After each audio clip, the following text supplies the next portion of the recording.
Monsieur le rapporteur, mes chers collègues, nous allons procéder à notre première audition de ce jour, au cours de laquelle nous allons entendre Monsieur Jean-Luc Mélenchon. Monsieur le ministre, vous êtes fondateur du mouvement La France Insoumise. Vous êtes également actuellement coprésident de l'Institut La Boétie, think tank proche de ce mouvement. Je vous remercie sincèrement pour votre présence aujourd'hui devant notre commission d'enquête. Je voudrais, en préalable à nos échanges, clarifier quelques points qui me semblent importants. Tout d'abord, s'agissant du champ de cette commission d'enquête. Je rappelle qu'elle s'intéresse aux stratégies que des mouvements islamistes présents sur notre territoire peuvent mettre en œuvre pour influer sur les représentants politiques, locaux ou nationaux, et in fine sur nos politiques publiques.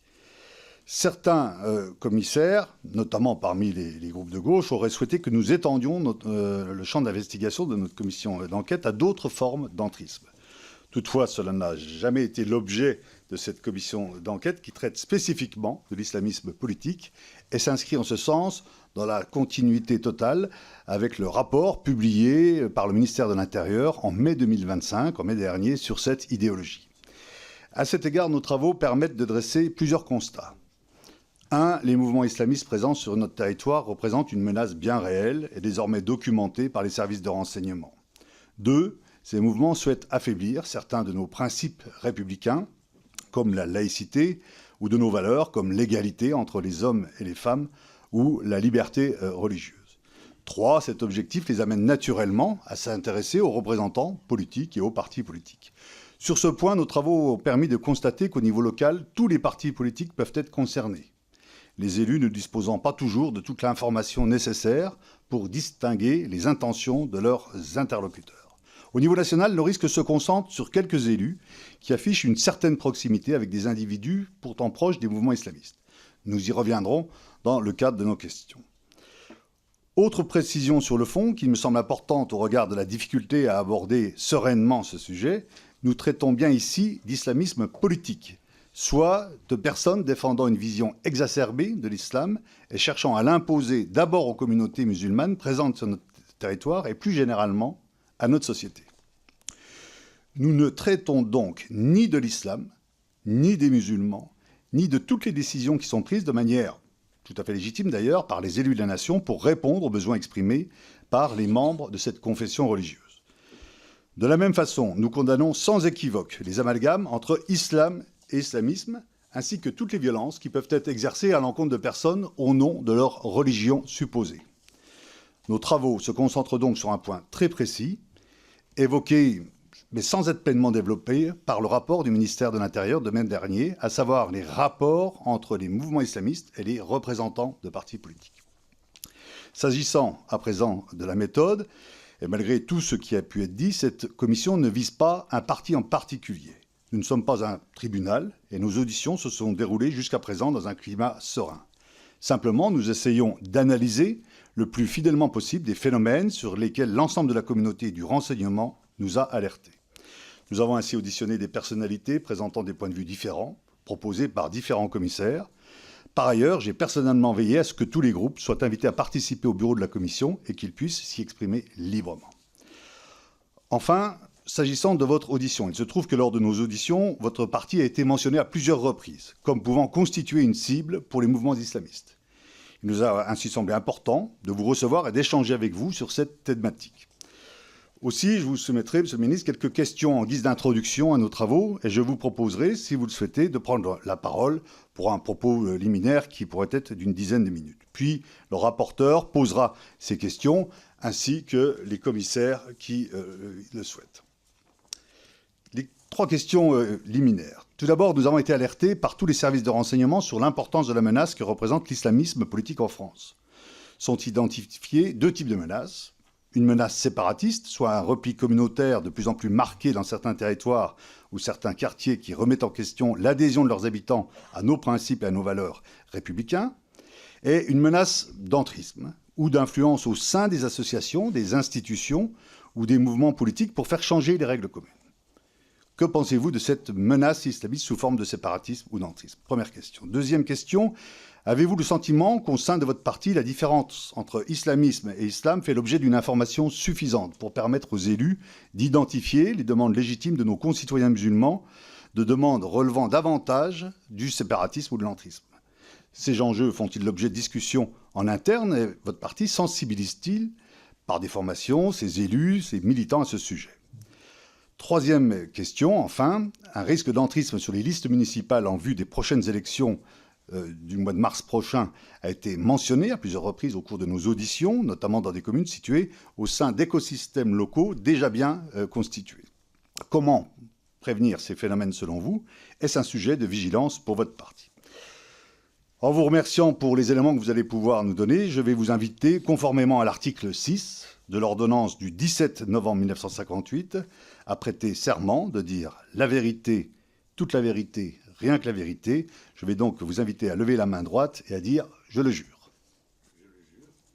Je vous remercie et je vous laisse la parole pour votre propos liminaire. Merci, Monsieur le Président. Alors, votre micro, si vous voulez bien appuyer, je vous en remercie. C'est bon, là? Voilà. Merci, Monsieur le Président. Nous sommes presque réconciliés, vous et moi.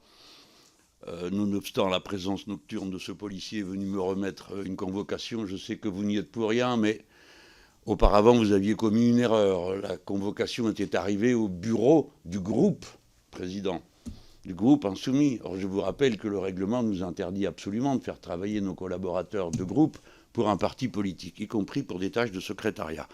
Donc, je n'étais pas informé, je le fus soudainement, je vous en voulais beaucoup. Vous m'avez envoyé une lettre extrêmement aimable et je vous en donne acte. Nous avions décidé de vous boycotter.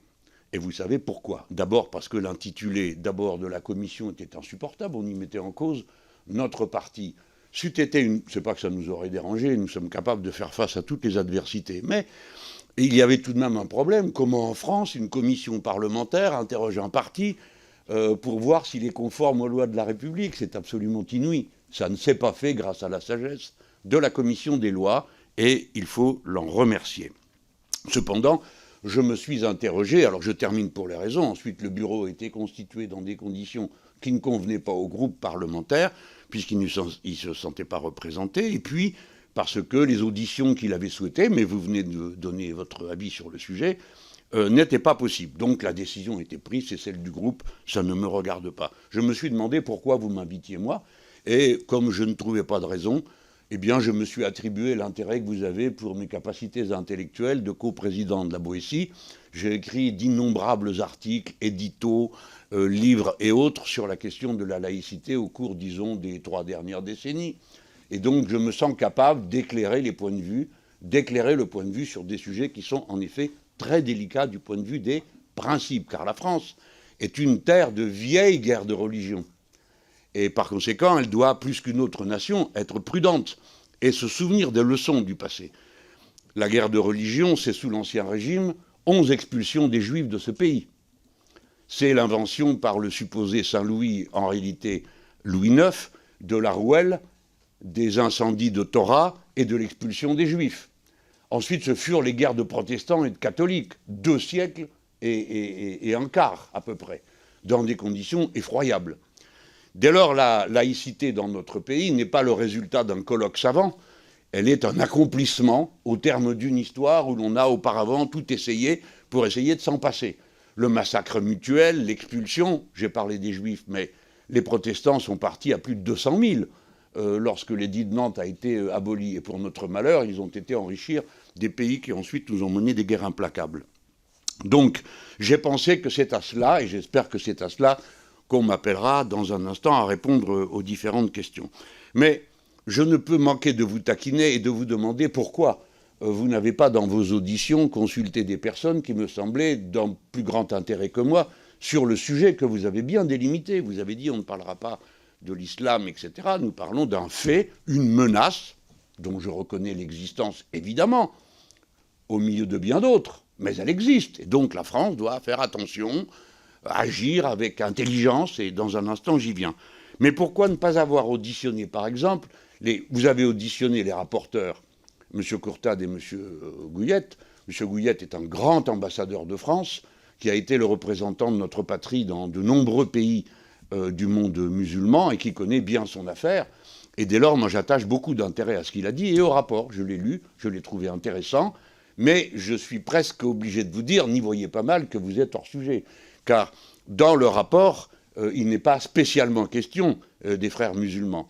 La question s'est concentrée sur eux, et dans un instant, je vous demanderai pourquoi sur eux. Car des confréries dans l'islam, il y en a de toutes sortes, c'est propre à l'islam même.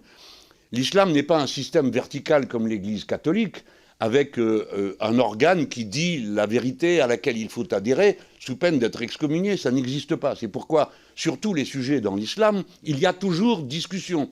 Et les savants de l'islam sont ceux qui rendent compte des points de vue à propos de telle ou telle question dans la religion. Pardon de faire cette parenthèse, mais je me suis intéressé à la vie intellectuelle des religions pour la raison qu'elles ont contribué à la formation de la culture nationale des Français. Nous avons combien de temps et de discussions de toutes sortes entre savants catholiques pour savoir si telle ou telle encyclique du pape était hérétique ou pas. Je vous rappelle Philippe le Bel qui fait se prononcer la Sorbonne sur la question de savoir si le pape Boniface a le droit d'ordonner de percevoir un impôt en France. Et les savants étaient bien embarrassés d'avoir à obéir à la fois au roi et au pape. Je passe cet épisode, j'y reviendrai si vous voulez, il est tellement savoureux. Mais enfin, des personnes qualifiées pour bien comprendre de quoi il s'agit. Nous avons avant tout besoin de science et de compréhension de ce que nous affrontons. Quand nous affrontons des terroristes, notre intérêt est de les séparer du reste de la population et de ne leur valoir aucune sympathie. Et il faut comprendre que dans leur stratégie, il est prévu que nous nous emportions au point que nous confondions tout. La religion dont ils se réclament, à tort si l'on en croit les savants musulmans, la religion dont ils se réclament, les actes qu'ils posent, etc. C'est ça qu'ils espèrent. Qu'on s'entretue entre nous, qu'on commence à se disputer entre Français, parce que celui-ci n'est pas de la bonne religion ou celui-là. C'est aussi vieux que la guerre de religion. Entre catholiques et protestants, chacun imputait à l'autre une connivence avec l'étranger, qui existait d'ailleurs. La Ligue de Condé est liée aux Espagnols. Et de même, le parti protestant est lié aux nouvelles principautés protestantes des innombrables Allemagnes qu'il y avait à l'époque, comme c'était un délice. Bien, c'est cousu de fil blanc, ça a toujours été comme ça. Et les violences de l'un servent à justifier les violences de l'autre, tout le temps. Les terroristes ne font que ça. Espérer qu'en dénonçant leur activité, on en vienne à la confondre avec l'islam, et que dès lors, entre Français, musulmans, non-musulmans, etc., nous affrontions. Donc il faut travailler avec vigilance à l'unité du peuple français. C'est notre tâche permanente à nous, l'unité du peuple français. C'est pour ça qu'existe la loi laïque de 1905 et qu'il nous revient à tous, quel que soit notre parti, de la faire vivre dans son intelligence spécifique. Alors, la loi de 1905 et la laïcité, redisons-le pour ceux qui nous écoutent à cet instant, ce n'est pas un athéisme d'État.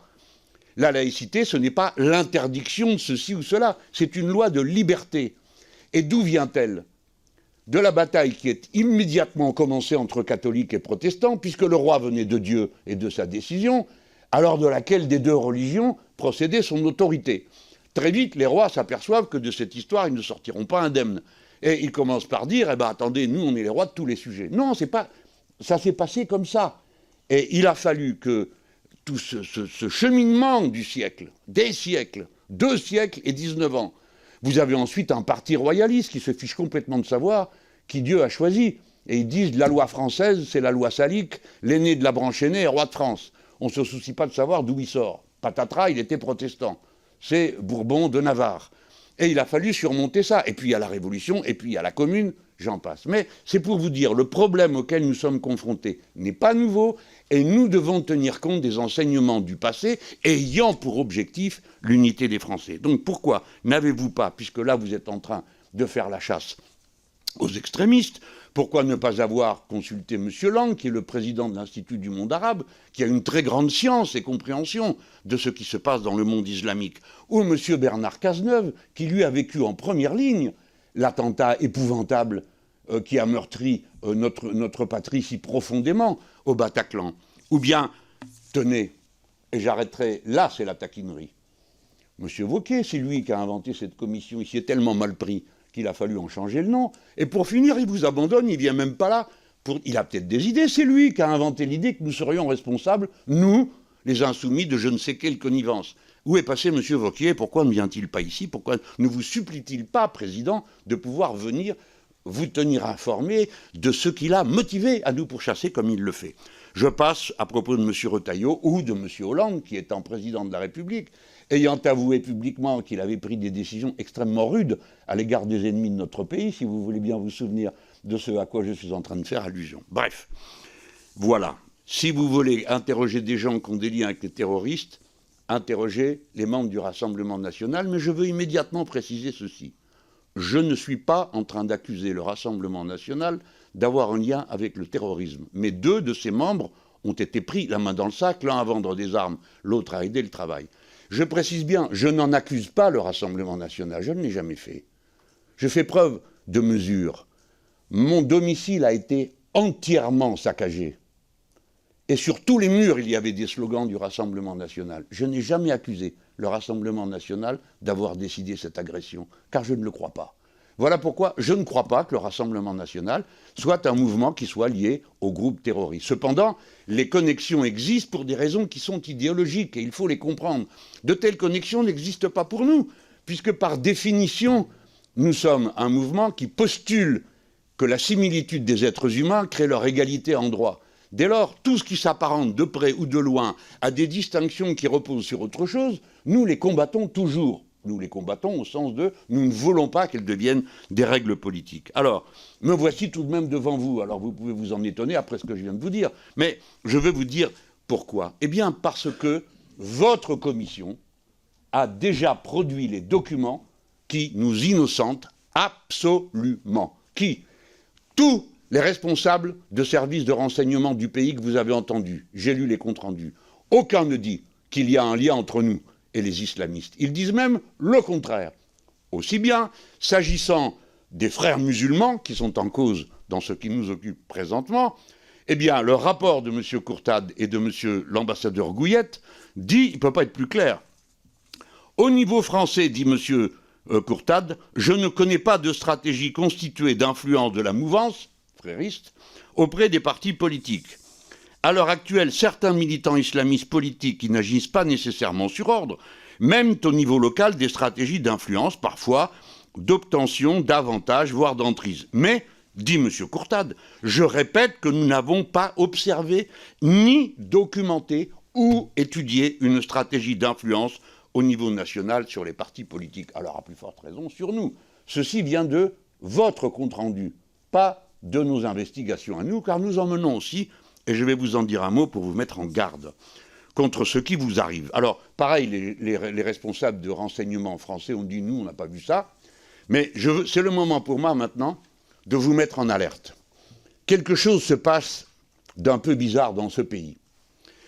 Le député insoumis Carlos Bilongo, Martins Bilongo, est rapporteur sur la préparation de la condition de la COP28. Une activité parmi d'autres traditionnelles chez les parlementaires. Le voici qui se rend là-bas, aux Émirats arabes unis, et dans son rapport mentionne le fait qu'il trouve surprenant, il n'accepte pas l'idée que le responsable de la COP28 soit lui-même un responsable d'une compagnie pétrolière. Bon, il rentre, et il s'est voué une haine apparemment absolument indépassable, et voici que se mettent en mouvement des services de renseignement qui noyautent ici, là, et en particulier l'administration française qui se met à pourchasser M. Bilongo pour une histoire assez confuse. Je vous renvoie à lui. Mais M. Bilongo a été mis en cause par un service d'intelligence ennemi. Ennemi, puisque personne n'est autorisé dans ce pays à nous espionner ou à nous manipuler. J'ai le souvenir heureux de M. Charles Pasqua, qui avait expulsé, je lui ai dit une fois, tu as expulsé 47 diplomates, Charles. C'était des diplomates américains. Et il m'avait répondu, pas du tout, moi, j'ai expulsé 47 espions. Voilà comment, depuis toujours, les Français n'ont jamais admis, y compris des puissances amies, qu'elles se mêlent de nos affaires. Par conséquent, nous avons protesté. Que s'est-il passé? Rien. Là-dessus, nous voici partis avec un sondage qui donne lieu à toutes sortes de commentaires dans la presse en disant il est manipulé. Qui l'a fait? Vous avez reçu 2 personnes. Président, il est important, monsieur le rapporteur, monsieur le président, que vous sachiez qui vous a recommandé d'entendre ces 2 personnes. Car elles sont liées à un journal qui n'existe pas, mais qui est distribué gratuitement à l'Assemblée nationale. Et ce journal est lié à un fonds qui lui-même est lié aux Émiratis. Tout ça est expliqué dans les documents que je viens de vous transmettre, non pas de nous, les Insoumis, mais du Monde, de Mediapart et de Orient 21. Par conséquent, et que se passe-t-il? Alors je m'empresse de dire aux Émiratis qui éventuellement m'écoutent que je n'ai rien contre eux ni l'affaire et n'en veux pas. Mais il n'empêche qu'ils ont manipulé.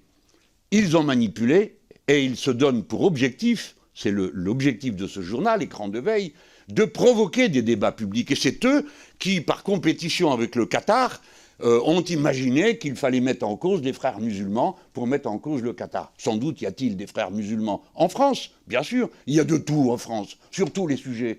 Et par conséquent, pourquoi n'y aurait-il pas des frères musulmans? On dit, d'après le rapport, qu'il y en a dans 8 mosquées. Il y en a 2600 de mosquées en France. Par conséquent, rien d'autre que ce qu'on doit regarder en faisant attention et surtout en évitant de se donner en spectacle pour donner de l'importance ou de la visibilité à des choses qui parfois n'en méritent pas, si on veut vraiment qu'elles n'en aient pas. Voilà pourquoi je vous mets en garde. Je vous dis, comme en tant que compatriote, attention, il y a une puissance extérieure à la France qui manipule et s'ingère dans toutes sortes de circonstances pour mener ses comptes avec le Qatar. Mais c'est normal. Dans le monde, ce qu'on appelle le monde musulman, et là personne ne m'en voudra d'appeler le monde musulman, Qatar et Émiratis, qui sont 2 pays parmi les 24 qui mettent l'islam, c'est-à-dire la religion, dans leur constitution. Il y a des luttes d'influence. Ce que je n'accepte pas, c'est que la France soit le terrain de jeu de ces luttes d'influence. Et que, de manière tout à fait, j'en suis absolument persuadé, honnête, comme vous l'êtes, par vigilance, vous vous trouviez impliqué là-dedans, à aider des manœuvres auxquelles aucun d'entre vous n'a jamais eu idée de participer, si peu que ce soit, et y compris à cet instant. Voilà pourquoi je crois que nous avons, le groupe Insoumis a déposé son article 40. Me permettez-vous maintenant, sur les mots, de vous dire encore une ou deux choses, ou bien pensez-vous passer tout de suite aux questions? Je vais vous proposer de le dire très rapidement, de qu'on puisse avoir un échange. Si vous avez entendu. Alors, la première, je vais presque vous répéter, Président, et il faut que ceux de nos compatriotes qui nous entendent sachent que vous, moi, monsieur le rapporteur, d'autres ici, qui ne sommes d'accord sur rien, sommes au moins d'accord sur ce point. Nous ne confondons pas l'islam et l'islamisme. Et nous ne confondons pas l'islamisme avec le terrorisme. Je le leur dis, me faisant le porte-parole de tout le monde ici, au nom de ce pays. Nous ne confondons pas. Et dès lors, une fois qu'on a dit ça, c'est simple. L'islam est une religion, l'islamisme est un fondamentalisme qui, en gros, a 2 branches. L'une qui est quiétiste, qui dit « de toute façon, nous, on ne s'occupe pas de tout ça, on ne s'occupe que d'une chose, veiller au respect de la loi de Dieu que nous pratiquons dans notre intimité, dans notre maison, dans nos manières de faire. » C'est pas si loin de l'idée que nous-mêmes, on peut accepter sans aucune difficulté. Et d'autres prétendent en faire des lois politiques. Et d'ailleurs, il y a des pays, comme la Turquie, qui se réclament de l'islamisme politique. Alors là, nous sommes en désaccord complet, nous, Français, parce que nous ne croyons pas à ça, pour la raison que j'ai invoquée tout à l'heure, qui est que nous séparons la religion de la politique. Mais aujourd'hui, 60% de nos compatriotes ne pratiquent pas de religion, si bien que la majorité du peuple français n'a pas été confrontée au voisinage de la pratique religieuse. Dans ma génération, le christianisme et le catholicisme étaient extrêmement présents au village, à la ville. On croisait sans arrêt des fois des gens en uniforme religieux, tout ça n'existe plus. Et nous étions obligés, pour ceux d'entre nous, par exemple, qui étaient des catholiques ou des protestants, croyants, pratiquants, qui allaient à la messe, mais qui allaient aussi au Parti communiste ou au Parti socialiste, de voir comment on accordait tout ça. Ce que la population n'acceptait pas toujours. Bref, nous séparons et nous ne confondons pas, nous discernons. Le terrorisme est une forme d'islamisme meurtrier qui est une stratégie de combat. C'est-à-dire, par le terrorisme, provoquer l'effondrement de la société, se déchirant entre elles-mêmes. Mais nous devons étendre la réflexion, et moi je l'ai toujours dit pour ma famille politique. Il y a le terrorisme, bien sûr. Le mot ne veut pas dire la même chose dans des circonstances de résistance. Les résistants français étaient traités de terroristes. Et dans d'autres situations. Mais d'une manière générale, la lutte militaire violente, quel que soit le cadre dans lequel on est, à l'intérieur d'une société, est désapprouvée. Nous, comme mouvement, nous combattons toutes les formes de violence islamiste ou même de gauche. Un point encore, et j'aurai fini pour cette introduction. Je veux vous parler des conditions dans lesquelles, je vous l'ai dit en début, la laïcité est née de la nécessité de la liberté du culte. La laïcité est donc d'abord protectrice de la liberté du culte, pas de son interdiction. Et dès lors que cette confrontation permanente à l'exercice du culte est posée à un Français, c'est toujours un sujet pour lui un peu plus délicat que pour d'autres, qui acceptent que l'on colle côte à côte dans des ghettos toutes les croyances. Nous, Français, nous ne condamnons jamais une opinion. Nous condamnons une pratique. Ce sont donc toujours des actes et des pratiques. Pour le reste, la liberté de conscience est absolue, et d'ailleurs incontrôlable, vous le savez aussi bien que moi. Nous ne pouvons donc combattre que des actes. Et dès lors, la laïcité ne combat que les pratiques interdites par la loi. Point final. Et quand les Américains ont inventé cette idée que nous pourchassions les religions parce que nous avions une querelle avec une secte, nous leur avons dit nous n'avons aucune querelle avec quelque secte que ce soit. Il s'agissait de celle de scientologie. Nous ne faisons qu'une chose, punir les escroqueries. Voilà comment les Français abordent cette question. Merci.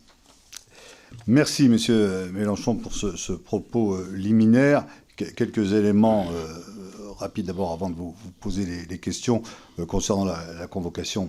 Voilà, elle a été envoyée dans les mêmes formes que pour Mme Tondelier. Ça a été plus rapide avec Mme Tondelier, mais nous sommes satisfaits que nous puissions nous rencontrer aujourd'hui. Alors pourquoi vous, parmi les invités, encore une fois, nous ne sommes pas un tribunal, donc nous n'accusons pas telle ou telle personne. Il faut être très clair. Voilà qui est bien. C'est simplement par rapport à la fois, bien sûr, aux responsabilités que vous avez eues dans le parti LFI étant fondateur, et puis c'est également votre éclairage, votre histoire dans la gauche, et notamment des évolutions que vous avez pu avoir. On va pouvoir y revenir sur des sujets comme le voile, etc., où ça peut effectivement nourrir notre réflexion. Pour le choix des auditions, les frères musulmans, c'est le titre d'ailleurs du rapport du ministère de l'Intérieur. Ça a été choisi là-dessus. Ils indiquent bien dans le rapport que les frères musulmans sont plutôt en décroissance d'influence dans notre pays, mais que leur stratégie d'entrisme est celle qui inquiète le plus en ce moment les services. Donc nous, on s'inscrit dans le prolongement de cette réflexion. Vous indiquez, vous étonniez que le président du groupe de la droite républicaine ne soit pas là. C'est effectivement un droit de tirage de notre groupe. Nous sommes co-signataires dans le groupe. Et à ce moment-là, comme ça se fait à l'intérieur d'un groupe, vous l'avez été vous-même président, il peut y avoir effectivement des représentations qui se font. Et donc, c'est moi qui m'en charge au niveau de cette commission d'enquête. Quand vous vous interrogez sur les comptes rendus en disant voilà, qui ne montrent rien, je pourrais vous donner des citations de la DGSI, de la DNRT, de la DRPP, de la DGSE qui indiquent qu'il y a effectivement un risque d'entrisme politique dans notre pays qui existe. Ils le disent très clairement. Et donc c'est tout à fait normal.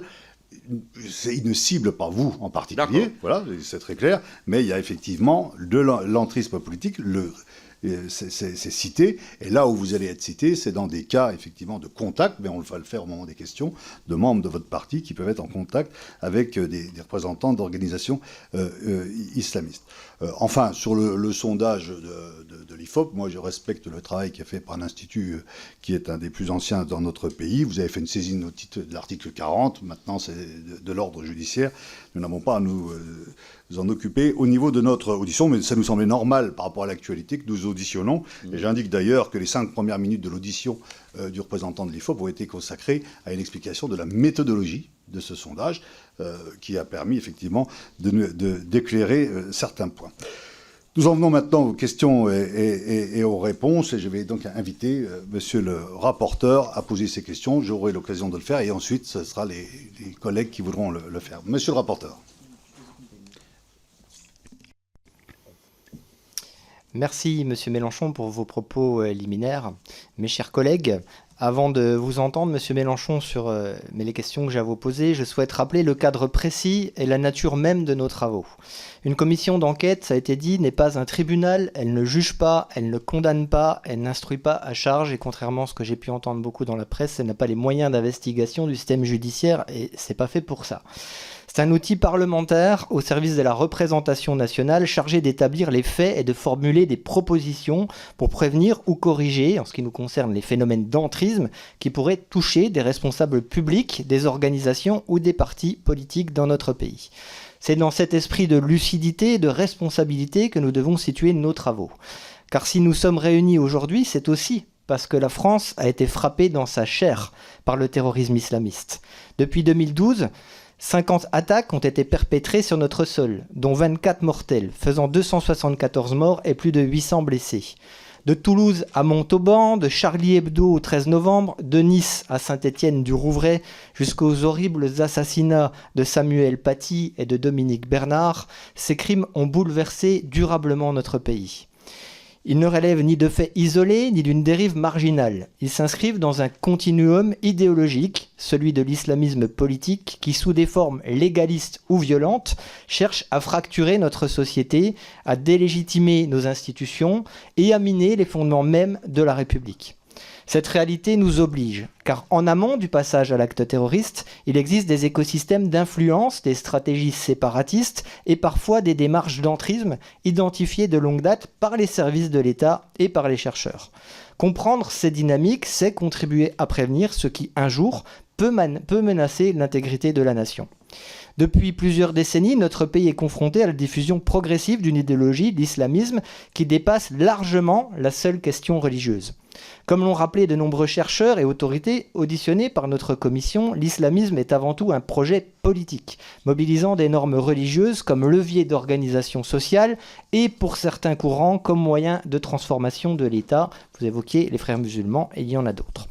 En France, cette implantation a pris la forme d'écosystèmes d'influence mêlant lieux de culte, associations, structures éducatives et relais communautaires. Les services de renseignement, comme les chercheurs que nous avons auditionnés, ont montré que ces structures, sans être toutes clandestines ou violentes, peuvent façonner des contre-sociétés en tension avec les règles communes. Certaines mouvances développent même des stratégies d'entrisme destinées à influencer des institutions, des collectivités ou des élus, tout en masquant leurs intentions derrière un discours conforme aux valeurs républicaines. Face à cela, notre commission a une responsabilité claire. Établir les faits, mesurer les risques et déterminer si certains responsables publics peuvent se retrouver en situation de proximité, d'influence ou d'instrumentalisation par des réseaux poursuivant des objectifs incompatibles avec les principes de laïcité, d'égalité et de liberté. Alors, Monsieur Mélenchon, notre démarche n'est pas partisane, elle s'inscrit dans la continuité des alertes formulées par les services de l'État, par les universitaires et par les élus locaux. Elle répond à une conviction simple, une République forte doit regarder lucidement ce qui peut fragiliser son unité. C'est dans cet esprit de rigueur, de respect et de vérité que nous entendons aujourd'hui. Votre parole compte, le président l'a dit, parce que vous êtes une figure majeure de la vie publique française. Elle compte aussi parce que certains discours, certaines alliances militantes ou certains relais associatifs suscitent des interrogations légitimes auxquelles cette audition doit permettre d'apporter des réponses claires. Monsieur Mélenchon, les travaux de la commission ont mis en évidence dans plusieurs communes de notre pays des situations où des individus issus de mouvances islamistes ont pu exercer une influence ou accéder à des responsabilités locales. Je pense par exemple au cas de Colombes, où le directeur du cabinet du maire cumulait ses fonctions municipales avec celles de responsable d'une mosquée et d'une école coranique identifiées comme vecteur d'un enseignement problématique. Ou encore au cas de Villeneuve-d'Ascq, Valenciennes ou Douchy-les-Mines, où des personnes proches d'un écosystème frériste ont été élues ou placées à des postes d'influence. Ces exemples illustrent un phénomène d'entrisme qui peut toucher n'importe quelle formation politique lorsque la vigilance se relâche, y compris dans la sphère locale.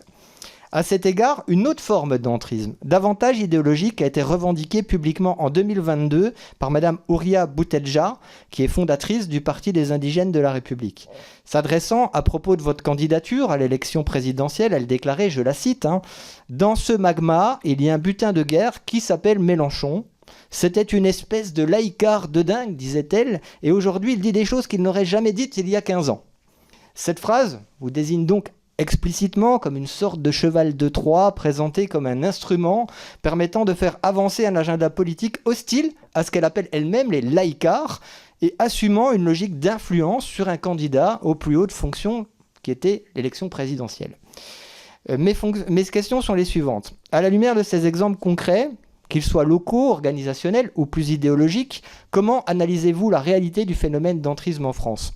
Et selon vous, quelles lignes rouges et quelles garanties doivent s'imposer à l'ensemble des formations politiques, y compris celles qui vous est proche, pour éviter que des acteurs poursuivant un agenda incompatible avec les principes républicains puissent instrumentaliser un mouvement ou un candidat ? Monsieur Mélenchon, votre micro, s'il vous plaît. Votre micro, voilà.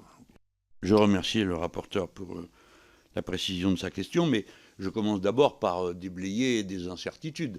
Vous avez donné des exemples d'entrisme, vous appelez ça comme ça, pourquoi pas. Aucun ne me concerne, ni ne concerne le mouvement insoumis. Et je voudrais que vous compreniez pourquoi ça paraît difficilement possible que cela ait lieu avec des insoumis. il faut comprendre la matrice intellectuelle du mouvement insoumis. Sa matrice essentielle, c'est l'humanisme, qui dit que l'être humain est l'auteur de son histoire. Sur ce plan, il a une interconnexion facile avec la pensée de ceux qui croient. Pourquoi ? Parce que les religions qui attribuent un libre arbitre à l'être humain disent que c'est par sa décision qu'il fait le bien ou le mal. Dans l'islam, on dit que c'est pas Dieu qui a fabriqué le mal, c'est les êtres humains qui font le mal. On dit quelque chose de similaire dans le christianisme, quoique on identifie la personne du diable comme un acteur de cette aventure spirituelle.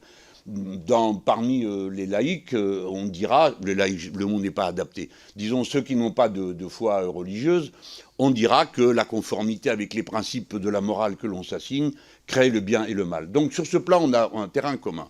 Après, on passe à d'autres choses, c'est l'égalité et la similitude absolue des êtres humains entre eux.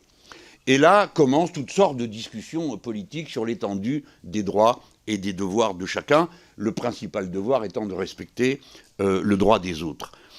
C'est la raison pour laquelle le mouvement insoumis, dans ses formations initiales, comme dans celles qu'il fait au fil de l'année, a toujours un compartiment antiraciste et laïque.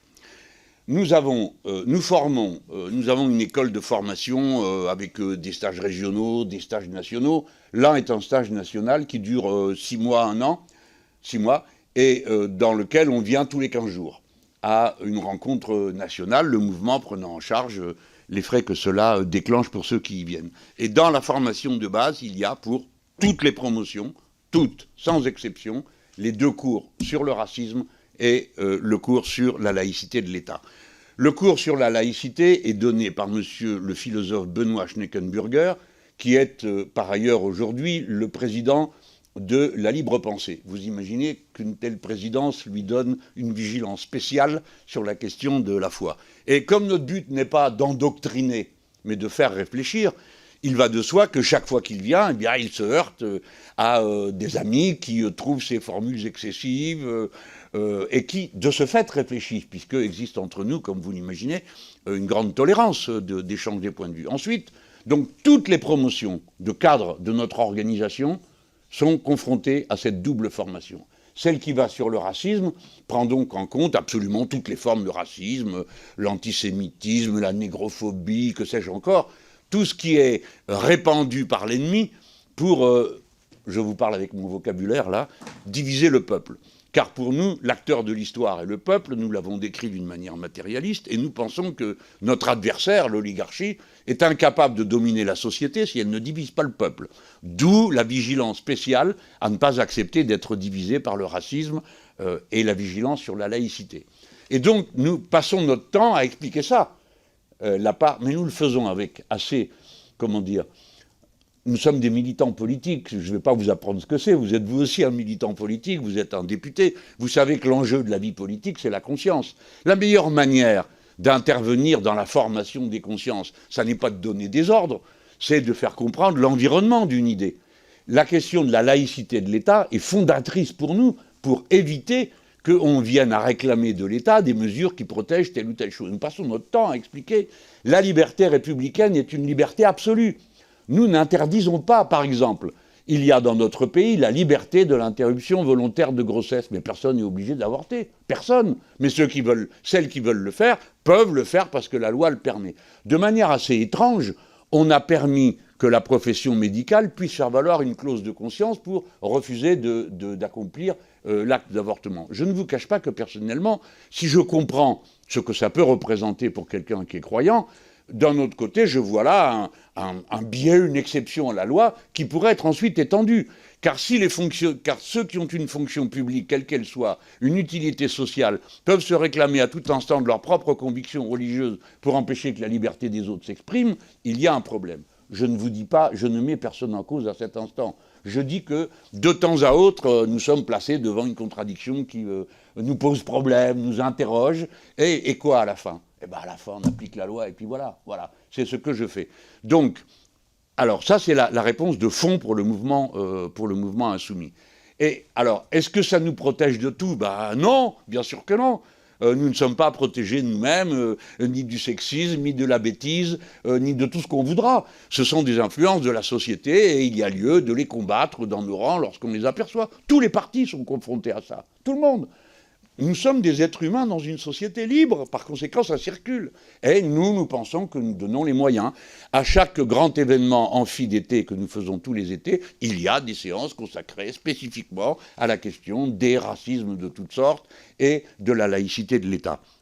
Il est important de savoir que dans ce domaine, nous n'avons pas de difficultés particulières avec les musulmans qui sont ou dans nos rangs, ou que nous rencontrons dans la société. Pourquoi ? Parce que l'islam en France est un islam qui est essentiellement influencé par son origine maghrébine, et l'origine maghrébine est elle-même extrêmement liée à la période arabo-andalouse de l'histoire de l'islam, et donc nous avons affaire à un islam malikite, c'est-à-dire un islam qui dit, dans les pays où vous êtes, vous respectez la loi du pays où vous êtes. Donc ça, c'est un point, c'est quand même considérable, parce qu'il n'y a pas de problème. On a eu un autre problème avec l'Église catholique, parce que je vous rappelle, pardon, je suis obligé de le dire, mais c'est la vie.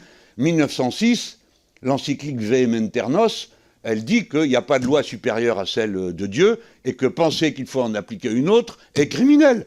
Donc l'explication a été violente. Je vous rappelle que l'Église catholique, nonobstant le point de vue de nombre de catholiques, qui ne partageaient pas son point de vue, le point de vue clérical, était que la République, c'était un malentendu provisoire. Il a fallu attendre 1920 pour que l'Église catholique reconnaisse du bout des lèvres la République française dans un pot à Alger, c'est vous dire. Bref, ou c'est l'évêque d'Alger, je ne me rappelle pas, mais Alger est mélangé à ça.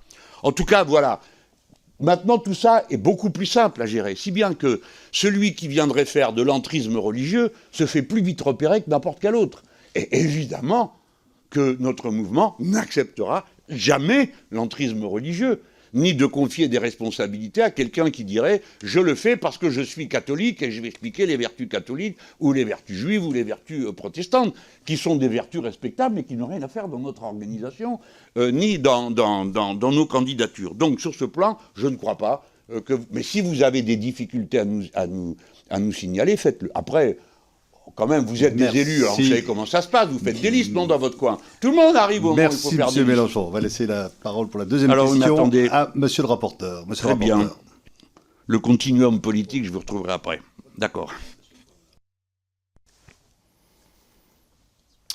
Monsieur Mélenchon, on sait que l'islamisme politique repose sur l'exacerbation de normes religieuses utilisées au service d'un projet politique et qu'il peut s'appuyer dans certaines circonstances sur des marqueurs identitaires visant à distinguer ou à séparer une communauté de la société commune dans le cadre de stratégies d'influence ou d'entrisme. Plusieurs chercheurs auditionnés ont d'ailleurs souligné que certains comportements ou symboles, lorsqu'ils sont instrumentalisés, peuvent devenir des leviers d'affirmation politique et de pression sociale. À la lumière de nos travaux, une question se pose concernant la cohérence du discours politique sur ces marqueurs identitaires, parmi lesquels le voile islamique. Vous-même avez exprimé au fil des années des positions assez différentes. En 2010, vous considériez qu'on ne peut se dire féministe en affichant un signe de soumission patriarcale et que le voile constituait un stigmate que l'on s'inflige. Je vous cite, Monsieur Mélenchon. En 2015, vous qualifiez encore le voile de signe de soumission. Mais en 2025, 10 ans plus tard, vous avez déclaré avoir changé de regard et estimé que vouloir interdire le voile aux mineurs serait une violence, une insulte, un mépris. Dans ce contexte, et alors que notre commission n'examine pas la foi des individus en aucune façon, mais l'utilisation possible de symboles religieux à des fins politiques par certains réseaux en ce qui nous concerne islamistes, j'aimerais vous interroger très factuellement. Comment expliquez-vous cette évolution de vos positions sur le voile ? Faites-vous aujourd'hui une distinction entre le port du voile pour une femme adulte, par une adolescente ou par une fillette, au regard des phénomènes d'influence que l'on peut observer de la part de réseaux islamistes ? Et vous inscrivez-vous toujours pleinement dans le cadre de la loi de 2004 qui protège l'espace scolaire en interdisant les signes religieux ostensibles dans les écoles, les collèges et les lycées. Plus largement, comment un responsable politique peut-il, selon vous, concilier la défense de la liberté religieuse et la nécessaire vigilance face à l'utilisation de marqueurs religieux comme instrument d'entrisme ? Merci, monsieur le rapporteur. Monsieur Mélenchon. Merci, monsieur le rapporteur, pour cette question bien précise, et je vais vous faire la réponse aussi précise que possible. Je commence d'abord par ce qui me concerne, puisque vous avez évoqué mon évolution, et à juste titre. Mon point de vue a évolué. Mais il n'a pas évolué que sur l'islam. Il a évolué d'une manière générale. Je viens d'une famille catholique, de formation catholique, j'ai été enfant de chœur, et ma mère était extrêmement croyante. Grâce à quoi j'ai été protégé du racisme qui régnait dans les communautés françaises d'Afrique du Nord, où les propos n'étaient pas spécialement légers et délicats à propos des musulmans. J'en ai été protégé grâce à ça, je ne peux donc que leur remercier. Et là-dessus, ayant rompu avec la foi chrétienne à partir du moment où le divorce de mes parents leur a valu d'être excommuniés, je suis devenu une sorte d'enragé de la laïcité, ce qu'on appelle ensuite, toute ma vie on m'aura pourchassé pour cette histoire de religion. Alors on disait à l'époque, Mélenchon, il n'y a rien à en tirer, c'est un laïcard, donc on ne peut pas lui parler. Et puis, ma foi, je faisais avec, j'allais chercher ma section socialiste dans le village de Montaigu, à la sortie de la messe, puisqu'ils allaient tous à la messe, sauf moi, et bon, ma foi, on arrivait à se supporter assez bien. Et ça s'est plutôt passé tranquillement. Et puis, la vie avançant, oui, j'ai renoncé à une forme d'anticléricalisme grossier, duquel je veux m'excuser auprès de ceux que j'ai pu blesser dans le passé. Voyez-vous, quand une seule fois dans votre vie, vous croisez un groupe dans lequel il y a une bonne sœur, dont vous vous êtes moqué, et qu'ensuite vous la retrouvez morte après avoir été torturée par des bourreaux d'extrême droite de l'Amérique latine, plus jamais vous ne pouvez dire quelque chose contre. Ce n'est plus possible humainement. Et de même pour des prêtres. Si bien que le laïcard que je suis a fait se lever toute une salle au moment où on m'a remis un diplôme en Argentine en évoquant la mémoire de nos 32 compatriotes assassinés par les dictateurs fascistes de l'Argentine. Et dedans, j'ai fait ma pause spéciale pour le curé et les deux bonnes sœurs en pensant que peut-être ça me vaudrait, de là où ils m'observent, un peu de leur faveur, de les reconnaître comme mes compatriotes et le combat extraordinaire qu'ils ont mené, qui grandit l'idée qu'on se fait de la France, puisqu'ils en sont morts. Ils en sont morts comme des gens qui défendaient la liberté. Alors, ce que j'ai jugé bon de faire concernant le christianisme, et les catholiques en particulier, je le fais pour les musulmans. Mais dans un autre contexte, car les catholiques ne font pas l'objet, fort heureusement en France, de persécution, de discrimination, comme c'est le cas pour les musulmans aujourd'hui. Je ne vous en accuse pas, mais l'ambiance est épouvantable. Ici, un sondage qui raconte n'importe quoi, là-bas, je ne sais quoi. Ça n'arrête pas. Les musulmans par-ci, les musulmans par-là, tout le monde ne fait pas preuve de vos discernements. Hein. Et ça y va, et la défenseuse des droits, la défendeur des droits dit, il y a maintenant une progression de la discrimination religieuse contre les musulmans qui est terrible. J'en viens au fond de votre affaire, le voile. Ah là là. Ça me rappelle le président de Rugy, qui a été président de cette assemblée. Au début que nous voici constitués en groupe d'insoumis, mes camarades, à la demande des femmes de notre groupe, décident que l'on ne porterait plus de cravate. Moi, pour un bon mot, j'y cède. Parce que, après les sans-culottes, qu'il y ait des sans-cravates, ça me réjouissait. Nous voici donc sans cravate. Et au bureau de l'Assemblée, un collègue, je ne sais plus lequel, ou si je me rappelle, je ne vous dirai pas lequel, je ne dois pas me moquer de lui, dit, alors il faut avoir une tenue décente, vous allez mettre une cravate et même des chaussettes. Des chaussettes? Oui, certains de vos collègues n'ont pas de chaussettes. Bon, alors je connais quand même de Rugy depuis un moment, je lui dis, écoute, si vous votez qu'on doit mettre des chaussettes et des cravates, on les mettra. Mais je vais te dire une chose. Ce qui va devenir intéressant, c'est quand tu vas nous expliquer ce qu'est une tenue décente pour une femme. Et de Rugy, qui est quand même quelqu'un d'intelligence, s'énerve et dit « Mais qu'est-ce que c'est que cette histoire? Allez, il y en a marre !» Et donc, on n'a plus parlé ni de chaussettes, ni de cravates dans ce... Ah là, même problème. Tiens, ça tombe sur les femmes. Alors j'ai pensé, en effet, comme ça se disait autour de moi, que c'était un signe de soumission. Et je regardais un peu narquois les photos de ma propre famille, ma grand-mère avec un foulard sur la tête, ma mère avec un foulard sur la tête, ma sœur avec un foulard sur la tête, parce que autrefois, tout le monde mettait un foulard sur la tête, et sinon on disait d'une femme qu'elle allait, comme vous, mesdames, en cheveux. Et ça ne se faisait pas. Il fallait avoir un foulard sur la tête. Donc tout le monde portait un foulard. Voici que maintenant, les musulmans en portent, les musulmanes, et vous dites comme un signal. Bon, je ne vais pas contester que certaines personnes portent un foulard comme un signal religieux de leur appartenance à la religion musulmane. Il y a des Français qui portent des croix très visibles, y compris des collègues à qui il a fallu les faire retirer, etc. Bon, on connaît tout ça. Donc, je ne vais pas vous dire non, ce n'est pas vrai. Oui, c'est vrai, il y a des gens qui mettent ça sur la tête comme un signal religieux. Bien. À nous de faire preuve à ce moment-là de discernement. C'est l'État qui est laïque en France, c'est pas la rue. Et les adultes s'habillent comme ils l'entendent, sauf si leur tenue venait à choquer quoi? Par leur nudité. C'est pas le cas. Sinon, pour le reste, le seul habit qui soit interdit, c'est la burqa. Eh bien, depuis que ça a été interdit, vous n'en voyez quasiment plus. Et c'est comme ça. Ça prouve qu'en général, les gens respectent la loi. Hein. Même ceux qui sont un peu olé olé et veulent faire des démonstrations, quand il s'agit de la loi, tout le monde est fait du même bois. Hein. Voilà. Alors maintenant, allons plus loin. Les gens se mettent ce qu'ils veulent sur la tête. Des kippas, des chapeaux en fourrure, des voiles, dans la rue. La rue n'est pas laïque.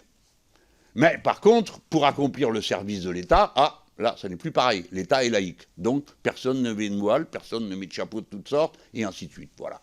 Après, il faut faire preuve de discernement, suivant les circonstances, pour ne pas envenimer les problèmes. Et puis, curieusement, ça tombe encore sur les femmes. Mes collègues, pardon, monsieur le rapporteur, qu'est-ce que vous voulez qu'on fasse quand quelqu'un se met un foulard sur la tête? Vous comptez faire quoi? Courir dans la rue et lui dire « Enlevez ça, vous êtes une islamiste ». La personne vous dira « Pas du tout, il pleut, je mets ça sur ma tête ». Vous n'en sortirez pas. Vous voyez bien que ce n'est pas praticable. Alors après, on parle des enfants.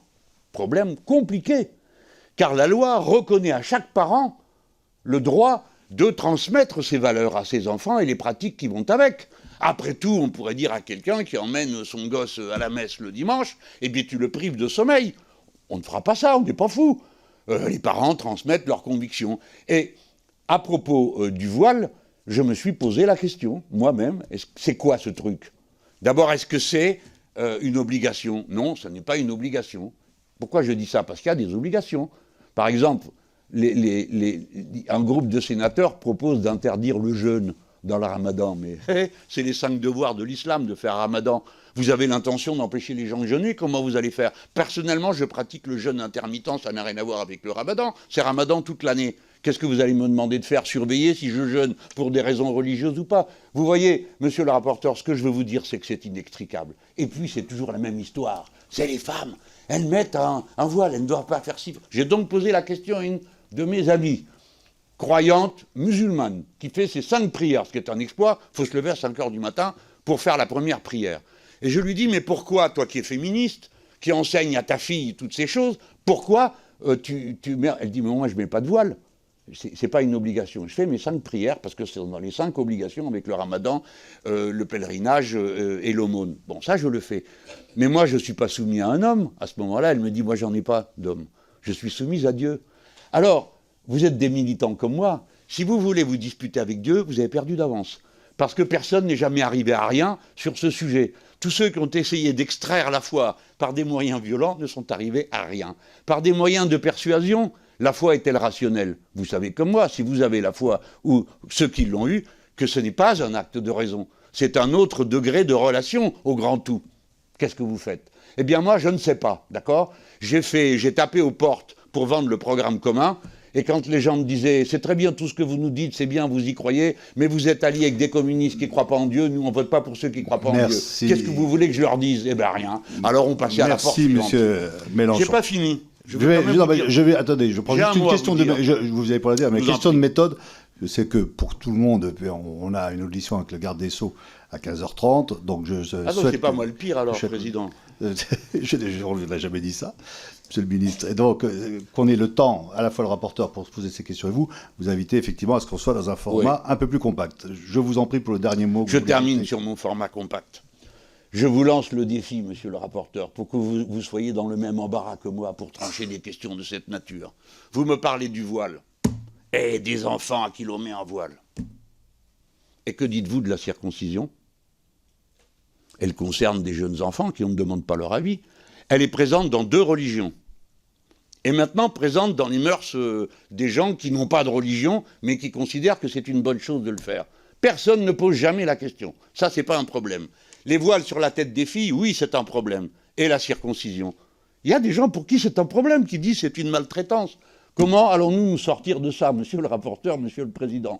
Comme je suis là, je ne sais pas vous répondre. En tout cas, si vous avez des lumières, n'hésitez pas à nous les donner. Vous aurez posé la question. Monsieur le rapporteur.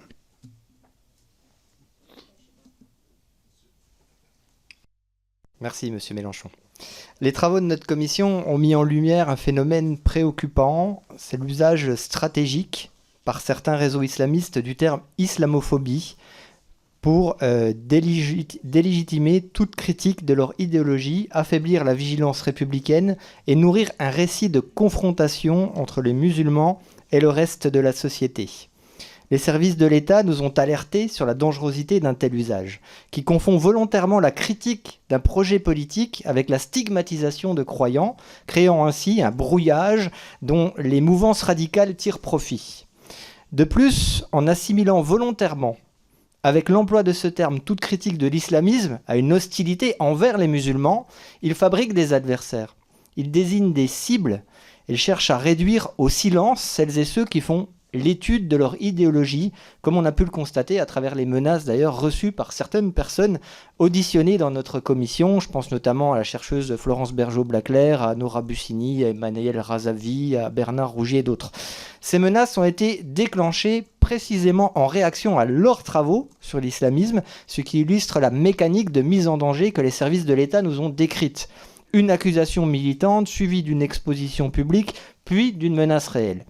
Notre commission ne peut ignorer ce climat. La République ne saurait accepter qu'un mot soit utilisé pour intimider, délégitimer ou susciter des menaces contre des chercheurs, des journalistes ou des responsables publics. Parce que défendre la liberté d'expression, c'est protéger ceux qui contribuent à éclairer la nation, même lorsque leurs analyses nous dérangent.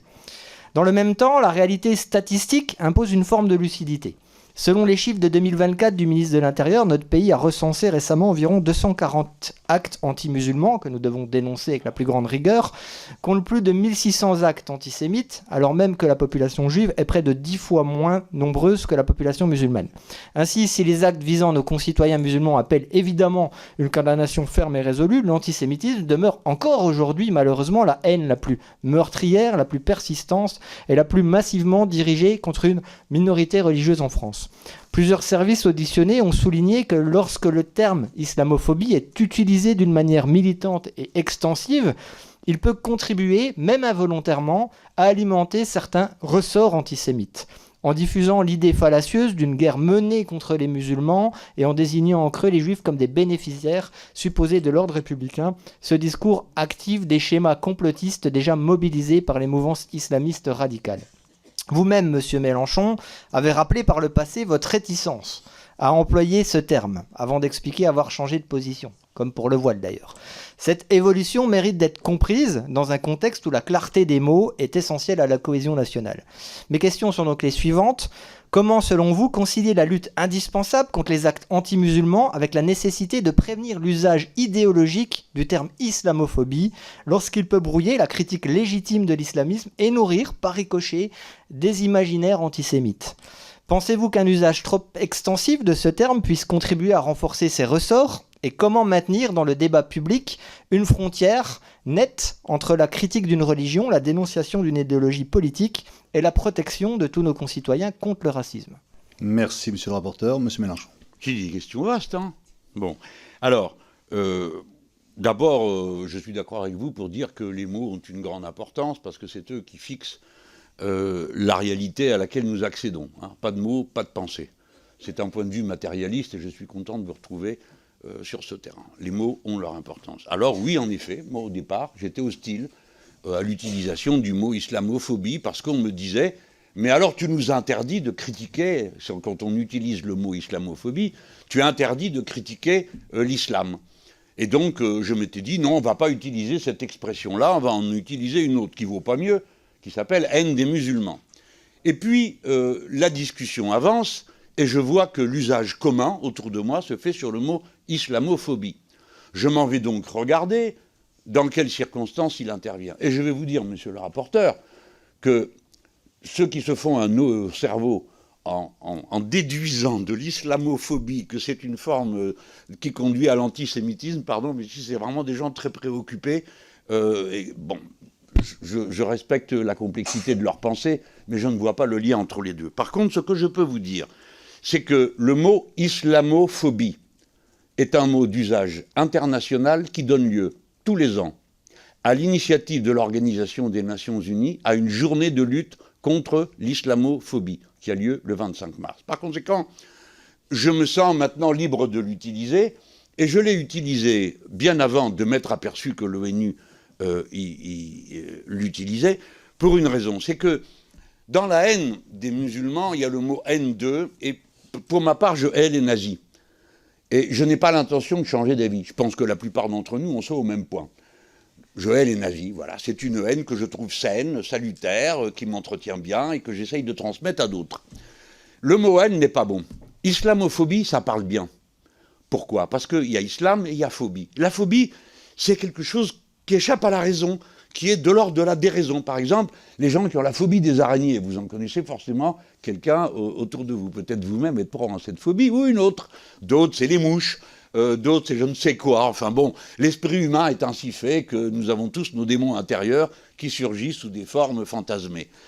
Eh bien, pour moi, l'islamophobie, le mot est particulièrement bien adapté. Quand vous regardez, les gens qui sont en proie à l'islamophobie, même quand ils sont... Je mets de côté les gens qui ont une critique sur la religion musulmane, par exemple, parce qu'ils sont d'une autre religion. Mais c'est une critique, c'est de l'ordre de la raison. C'est de l'ordre du... L'islamophobie, c'est les gens font n'importe quoi. Ah, mon Dieu, un musulman, et ils vont faire ci, ils vont faire là, ils vont nous égorger, ils vont nous tirer dessus. C'est de la folie. Ce n'est même plus rationnel, on ne peut même plus parler. C'est pourquoi j'estime que le mot est bien utile parce qu'il décrit un comportement irrationnel. Alors j'ai lu qu'il aurait telle ou telle origine le mot, mais que voulez-vous, les mots sont les mots, nous n'en avons pas tant que ça. Je vais vous prendre un autre exemple. Par exemple, récemment, il a été décidé que ceux qui étaient contre le sionisme étaient des antisémites. Ça n'a rien à voir. Pour plein de gens, le sionisme est un point de vue politique et l'antisémitisme est un point de vue raciste. Donc ça n'a rien à voir. Donc on peut être anti-sioniste sans être raciste. On peut être sioniste sans être pour autant anti-ceci ou anti-cela. Donc voilà un usage qui a été fait abusif du mot, exactement comme on peut penser que le mot islamophobie contient toutes sortes de choses, et parmi elles des choses que nous n'accepterions pas. Mais ce n'est pas parce que nous refusons l'assimilation antisémitisme et hostilité au sionisme que nous allons rejeter le mot antisémitisme, parce que l'antisémitisme, c'est une réalité à combattre. De même, l'islamophobie est une réalité à combattre. Je préfère, moi, si vous voulez, me dire que je combats une phobie que de combattre une haine dont je ne saurais plus que faire. Je peux expliquer à quelqu'un pourquoi il est absurde d'avoir sur les musulmans un regard réducteur qui les ramène à ceci ou à cela. Moi, j'ai jamais dit que l'Église catholique était responsable du massacre en Norvège de 70 jeunes assassinés par un illuminé qui se réclamait de la religion catholique pour le faire. La religion catholique n'a rien à voir avec ça. Lui, il est en prison, mais il sert aujourd'hui d'idole à toutes sortes de gens qui continuent à utiliser son nom. Nous, les gens de raison, et surtout nous, les Français, qui sommes des praticiens de la laïcité, à chaque pas, nous devons faire attention à ne pas donner à manger aux extrêmes, à ceux qui voudraient à tout prix que tout soit un conflit. Voilà ce que j'ai à vous dire. Merci. Et je ne saurais vous dire mieux qu'en adoptant ce mot, eh bien, ça me permet de mieux comprendre la tâche que j'ai à faire dans la lutte contre le racisme. Merci, M. Mélenchon. Monsieur le rapporteur, pour votre dernière question. Notre commission a examiné en détail le rôle de certaines organisations qui, sous couvert de défense des droits, ont contribué à diffuser une vision militante de l'islamophobie visant à délégitimer l'action de l'État et entraver la lutte contre l'islamisme politique. C'est précisément ce qui avait conduit en 2020 à la dissolution du CCIF par le ministre de l'Intérieur, qui était alors Gérald Darmanin, suite à l'assassinat odieux de Samuel Paty, dissolution qui avait été confirmée, vous le savez, Monsieur Mélenchon, par le Conseil d'État au regard des objectifs poursuivis par cette organisation. Or, depuis cette dissolution, un groupe présenté comme son prolongement direct, le CCIE, opère désormais depuis la Belgique avec possibilité de poursuivre les mêmes activités sur notre territoire. Le dit CCIE avait même été convié à participer à une réunion dans les murs du Palais Bourbon. Mes questions sont les suivantes. Que pensez-vous de la dissolution du CCIF ? Et au-delà de votre opinion sur cette dissolution, pensez-vous qu'il est conforme à l'exigence démocratique que des groupes dissous par nos institutions et dont la dissolution a été juridiquement confirmée retrouvent une forme de reconnaissance institutionnelle en étant accueillis ici au sein du Palais Bourbon ? Merci, M. Mélenchon. Je vous réponds comme le feraient tous ceux qui ont à répondre à des questions complexées avec toutes sortes de tiroirs. Bon. Cet organisme a été dissous, le CCIF. Nous en sommes d'accord, je l'ai observé comme vous. il l'a été après un meurtre abominable qui nous soulevait tous de dégoût et nous inspirait tous des sentiments de vengeance ou des représailles pour essayer de dissoudre en nous toute cette révolte qu'avait créé cet événement. Mais après, il y a le droit, que voulez-vous? Alors, le Conseil d'État dit oui, on peut dissoudre. Mais la Ligue des droits de l'homme, mais le syndicat des avocats de France, mais le syndicat de la magistrature, qui ne sont pas des organisations gauchistes, en tout cas pas à mes yeux, peut-être aux vôtres, mais pas à mes yeux, donc des organisations de professionnels du droit qui disent c'est absolument intolérable, on a fait une erreur pas possible, et le Conseil n'a pas dit oui, il faut le dissoudre. Le Conseil qui a donné son avis a dit oui, vous pouvez le dissoudre. Il n'a pas dit vous devez le dissoudre. En tout cas, voici ma réponse à ce moment. Embarrassé que je suis comme tout le monde, quand on se trouve dans une situation où d'un côté vos meilleurs amis à qui vous avez le plus grand respect pour leur... et eux, vous dites je me fie à eux de l'évaluation de ce qui est juridiquement acceptable ou pas, et un conseil, une institution de l'État. Bon, alors voilà. Je dis comme la Ligue des droits de l'homme, comme le syndicat des avocats de France, comme le syndicat de la magistrature, comme ATTAC et comme la Fédération nationale de la libre pensée, que cette organisation n'aurait pas dû être dissoute. Si j'avais un doute sur le fait qu'on puisse dissoudre d'une manière aveugle, eh bien, par exemple, je n'en ai plus depuis que j'ai vu qu'on a dissous la Jeune Garde, organisation antifasciste, qui n'est coupable ni responsable de rien, mais qu'on a dissous à la faveur d'un jour où le gouvernement avait besoin d'en dissoudre deux d'un coup, un à droite, un à gauche. Donc on a dissous ça pour pouvoir dissoudre les soulèvements de la terre le même jour. Bon, tout ça procède plus de la politique politicienne que du fond. Mais moi, je suis attaché à rester lié à ma famille intellectuelle et de pensée, parce qu'elle m'aide à penser et à décider. Et dans cette circonstance, elle me permet ça. D'ailleurs, vous savez, je sais qu'on m'avait fait un reproche similaire au moment de la participation à la manifestation du 10 novembre.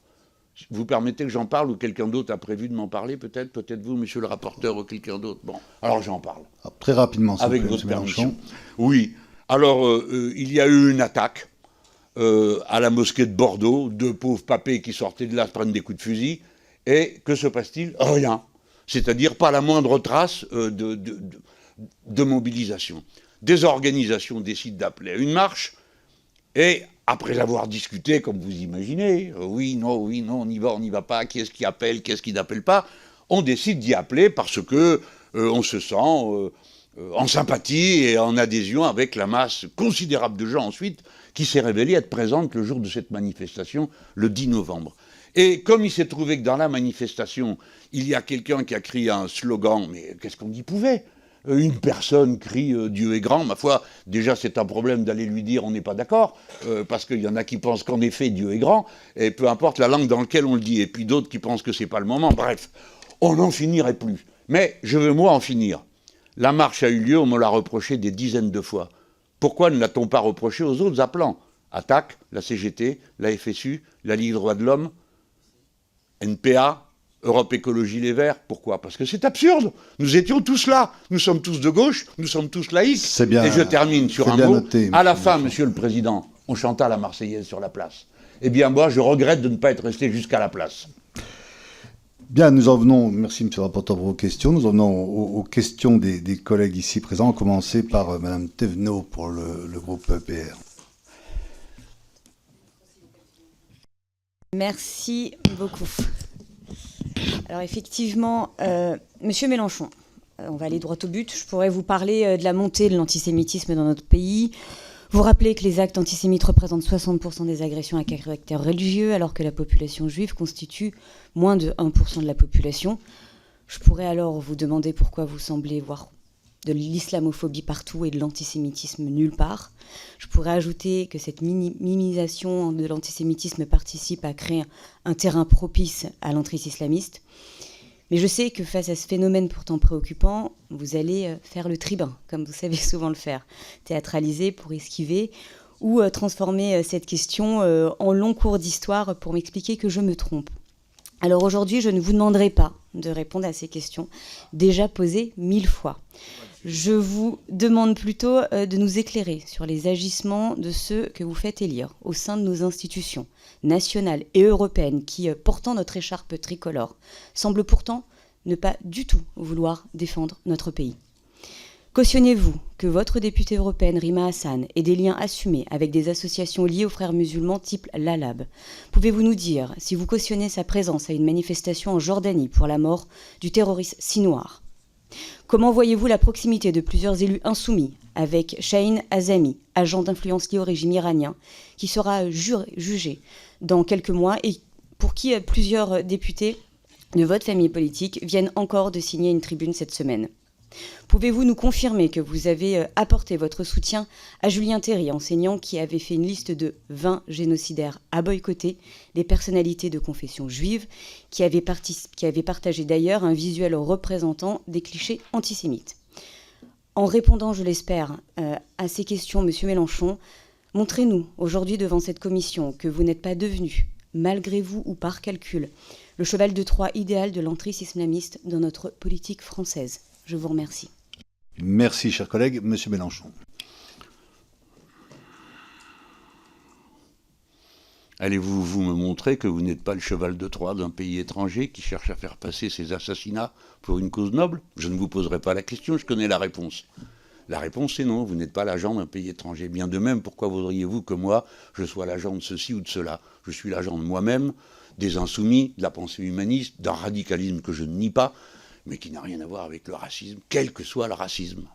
Mais je ne peux pas vous cacher l'agacement qu'il y a de voir sans cesse montrer patte blanche devant des inquisiteurs de circonstance qui vous enjoignent de dire ceci, de dire cela. Du calme. Moi, j'ai une vie qui témoigne pour moi. Vous n'étiez pas né, j'étais en train d'aider des juifs à quitter l'URSS alors que j'étais pro-communiste. J'ai passé mon existence à mener ces batailles-là. Il n'y a pas une fois où l'on peut me prendre en défaut, puisque j'ai des juges, quelle que soit la situation. Alors, je vous ai répondu, quoique ce ne soit pas le sujet de la commission, et je pense que le mieux est qu'on en reste au sujet de la commission.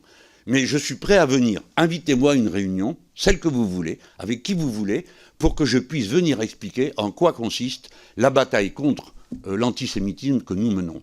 Car nous la menons. Quant aux statistiques, elles ont une très grande importance, et c'est la raison pour laquelle j'aimerais que l'État, le ministère de l'Intérieur, établisse les statistiques, et pas les organisations associatives liées aux différentes communautés. Nous avons besoin de savoir exactement où nous en sommes. Mais s'il y avait un seul crime, on serait contre. Voyez-vous, quand Mme Mireille Knoll a été assassinée dans les conditions dont vous vous souvenez sans doute, nous appelâmes, nous groupes, j'étais le président du groupe, à la marche qui devait se faire. Tous les groupes ont signé. Nous nous y sommes rendus. Nous avons téléphoné la veille pour prendre nos précautions auprès du CRIF pour lui demander d'assurer notre sécurité. Il nous a dit qu'il ne pouvait pas le faire. Nous sommes venus quand même. Nous avons été agressés par une organisation juive qui est considérée comme terroriste en Israël comme à New York et qui a couvert d'insultes les femmes qui étaient parmi nous et qui nous a agressés. Et personne ne nous a défendus ce jour-là. Qu'ai-je dit à la sortie? Ai-je maudit tout le monde? J'ai dit je ne confonds pas 40 illuminés et je veux que chaque juif du plus modeste village de ce pays sache que s'il a un problème, il aura les insoumis à ses côtés pour le défendre. Nous n'avons aucune raison de faire quelque concession que ce soit. J'ai vu qu'on me dit que c'est par clientélisme. Mais qu'est-ce que c'est que cette histoire? Vous figurez que les musulmans sont clients de politique antisémite, mais c'est une vision raciste des musulmans, ça n'existe pas. Et croyez-vous qu'ils soient sensibles à autre chose quand ils m'écoutent, à part à mon art de parler? Qu'est-ce que je raconte quand même? Ce sont des gens munis d'un cerveau. Et ils entendent des revendications sociales avec lesquelles ils se retrouvent. Pourquoi? Parce qu'il se trouve que les musulmans, à cette étape de notre histoire, font partie des catégories sociales qui ont commencé à la première marche. Et maintenant, ils sont en train de monter à toute vitesse. Gloire au peuple français ainsi composé. Alors après, Madame Rima Hassan, franchement, écoutez, vous ne vous fatiguez pas de la prendre pour cible. Mais oui, mais ce n'est pas vrai, elle n'a pas participé à une marche pour machin, pour truc, pour bidule, qui fait que je suis obligé de me tenir informé à chaque instant de ce que tout le monde fait pour pouvoir y répondre. Non, elle est à une marche qui a lieu toutes les semaines. Et toutes les semaines, comme elle se trouvait là, elle est allée à la marche. Voilà, elle est allée à la marche, elle n'a aucune... Elle s'est excusée, elle s'est expliquée 10 fois sur cette affaire-là. Je ne vous dis pas qu'on ne commette pas d'erreur, madame. Je ne vous dis pas ça. Nous en commettons. Et quand nous en commettons, nous nous excusons. pour avoir dit des choses qu'il ne fallait pas dire, ou parce que nos adversaires, jamais. J'en ai jamais entendu un seul dire « Ah ben non, j'aurais pas dû parler comme ça, monsieur Mélenchon ». Alors je dis au rapporteur, Mathieu Bloch, il y a un instant, a montré le lien qu'il y a, a créé une ambiance avec les violences que l'on déclenche. Nous autres, moi je viens du mouvement socialiste, nous en savons quelque chose, parce que c'est pour ça et comme ça qu'on nous a assassinés, Jaurès. À force de le présenter comme un ami de l'Allemagne et le reste, etc., il s'est trouvé un dingue pour aller lui tirer dessus. Bon. Figurez-vous que moi j'ai fait l'objet de 2 tentatives de meurtre, n'est-ce pas? Dans le premier cas, le premier commando, il s'est pris 9 ans de prison, et dans le deuxième, 18. Donc, je sais de quoi vous parlez, monsieur le rapporteur. Et j'ai pas l'intention, moi, si peu que ce soit, de le créer pour les autres. J'aime la joute, j'aime la polémique, j'aime la dispute. Ça m'est agréable de participer au sens philosophique à la dispute, mais pas à ça. Pas à la menace physique, pas à l'intimidation, pas au meurtre, etc. Aucun d'entre nous ne l'a fait et ne le fera jamais. Et si quelqu'un a un comportement ambigu, alors je le lui dirai, vous me le signalerez, je lui dirai, il ne faut pas faire comme ça. Parce que moi, Mélenchon, qui suis un Méditerranéen, je parle avec les mains et avec les yeux, mais le reste du temps, il faut tous baisser d'un ton. Et j'y suis disposé. Votre question ensuite, c'était à Rima Hassan, l'enseignant. Alors, madame, mais vous serez vous-même la première à vous alerter de ce qui se passe dans ce pays. Voilà que des gens complètement illuminés se mettent à pourchasser les influences de ceci, de cela dans l'université. Quand est-ce que ça arrive? On n'a jamais vu ça en France. Il y a une liberté universitaire depuis Robert de Sorbonne. Ça date du VIe siècle. Donc c'est vous dire que ça fait un moment que dans ce pays, on dit que dans les universités, on raconte ce qu'on veut. Figurez-vous, j'exagère peut-être avec la date pour Robert de Sorbonne, mais c'est comme ça. C'est-à-dire, mais oui, vous allez voir, madame, pourquoi je vous dis ça. Parce que M. Thierry, c'est un enseignant. C'est un enseignant. Et voici qu'on a trouvé une porte d'entrée pour commencer la chasse à l'enseignant du supérieur que l'on prendrait en défaut. Qu'est-ce qu'il a fait? Il a pris une liste de gens qui ont signé une tribune. Et prenant cette liste de gens, il cite qui sont les signataires. Il y a dedans un curé, alors c'est dire que comme juif, on fait mieux qu'un curé. Et il les cite, il dit, cela faudra se rappeler, ils soutiennent le génocide. Est-ce que c'est une bonne idée de faire ça ou pas? Il n'a pas été prudent, car aujourd'hui, il suffirait de citer un seul nom pour que ça déclenche une affaire. Alors après, d'autres gens trouvaient ceci, cela, parce qu'aussitôt, il y a des armées qui se mettent en mouvement pour aller vous chercher sous chaque cheveu si vous n'avez pas un pouls. Bon, lui, il a critiqué une tribune et les signataires de cette tribune. Et j'ai défendu cet homme. Et je vous préviens que je vais défendre tous ceux qui, à l'université, auront des points de vue iconoclastes. Cet enseignant n'est pas antisémite, ne l'a jamais été, il ne l'est pas et il ne le sera jamais. Si vous me prouvez le contraire, madame, je serai le premier à vous donner raison et aller lui dire « je change d'avis ». Venez me démontrer qu'il l'est. À mes yeux, il ne l'est pas. Mais je vous mets tous en garde. Attention au confort, à la facilité, qui consiste à prendre un adversaire et à la harceler sans vous rendre compte du précédent concret. Moi et d'autres, nous ne permettrons pas qu'à l'université, on fasse la chasse aux mal-pensants. Voyez ce que ça donne aux États-Unis d'Amérique. Soit M. Thierry a eu un comportement antisémite, il sera pourchassé et condamné pour ça. Soit il ne l'a pas, et alors on lui fout la paix. Et on ne le menace pas, et on n'essaye pas d'intimider les autres. Voilà ce que je peux vous répondre, je ne peux pas faire mieux que de vous dire dans quelle situation je prends. Y a-t-il une question à laquelle je n'ai pas répondu? Même si vous considérez que ce n'est pas vraiment une réponse que je vous fais là. Merci, M. Mélenchon. Madame Thévenot, votre micro, pardon. Pardon. Rapidement, oui. Excusez-moi, votre micro, monsieur le président. Excusez-moi, madame Panot, ça ne marche pas et je ne peux rien. Non, c'est pas monsieur Mélenchon. Voilà. Excusez-moi, madame Panot, c'est monsieur Mélenchon lui-même qui demande s'il n'y a pas une question à laquelle il n'a pas répondu. Et oui, vos réponses ne répondent pas du tout sur le fond à ce que je vous ai posé, mais c'est pas grave. Il y en a une sur Chaim Hamzami et les liens avec plusieurs députés de votre famille politique qui ont signé une tribune encore cette semaine. Merci, M. Mélenchon. Ne m'envoyez pas, madame, je ne vais pas pouvoir répondre, je ne sais pas de qui vous parlez. Alors donc, j'ai la plus grande... Il est de quelle nationalité déjà pour commencer? Iranien? Ah ben alors je suis le dernier que vous allez venir embêter avec l'Iran, parce que même quand l'ayatollah Khomeini était en France, et que tout le monde était là alors qu'on était tous anti-Shah, hein, moi je ne soutenais pas l'ayatollah, alors c'est pas maintenant que je vais le faire, ni aucun des miens. Non, avec le régime iranien, nous n'avons aucune, et d'ailleurs il nous rend bien la monnaie de notre pièce, parce que nous n'avons aucune sorte de sympathie, ni pour eux, ni de près, ni de loin, et dans aucune de leurs activités. J'ai d'ailleurs dit notamment qu'un régime dont le premier chef dit qu'il va rayer de la carte un État voisin, en l'occurrence il s'agissait d'Israël, ne peut pas mériter autre chose que notre mépris et notre volonté de le voir dégager le plus vite possible. Nous sommes opposés à tous les régimes théocratiques, tous, sans exception, et je n'en ferai pas la liste pour me fâcher avec le moins de monde possible dans cette salle, parce que je crois que j'en ai déjà assez fait. Tout à l'heure avec les Émiratis, à qui je tiens à répéter que je n'ai aucune querelle avec eux, mais s'ils veulent bien les espionner plus loin, ça nous arrangerait. Merci, M. Mélenchon. J'indique que nous avons eu un contact avec le garde des Sceaux, que l'audition est reportée d'1 quart d'heure. Ce n'est pas une raison pour que les questions et les réponses soient plus longues. Monsieur Saint-Toul pour le groupe LFI. Rien, faut pas m'inviter. Ah pardon, excusez-moi. C'était ce qu'on m'avait indiqué. Autant pour moi. Mille excuses, Monsieur Lachaud. Pardon. Merci, Monsieur le Président. Vous êtes tout excusé, évidemment. Monsieur le Président Mélenchon, nous sommes ici, nous le savons, sur l'injonction de la droite extrême et de l'extrême droite qui prétendent vouloir mettre au jour les liens existants entre les représentants de mouvements politiques et des organisations et réseaux soutenant l'action terroriste ou propageant l'idéologie islamiste. Chacun sait de quoi il retourne en réalité. Jeter l'opprobre sur la France insoumise et ressasser une énième fois les fantasmes islamophobes qui dominent aujourd'hui le débat public. Une farce qui ne mériterait que le rire et le dédain si elle n'avait pas pour conséquence de livrer des millions de nos concitoyens de confession musulmane au soupçon et à la vindicte en les amalgamant à une menace intérieure.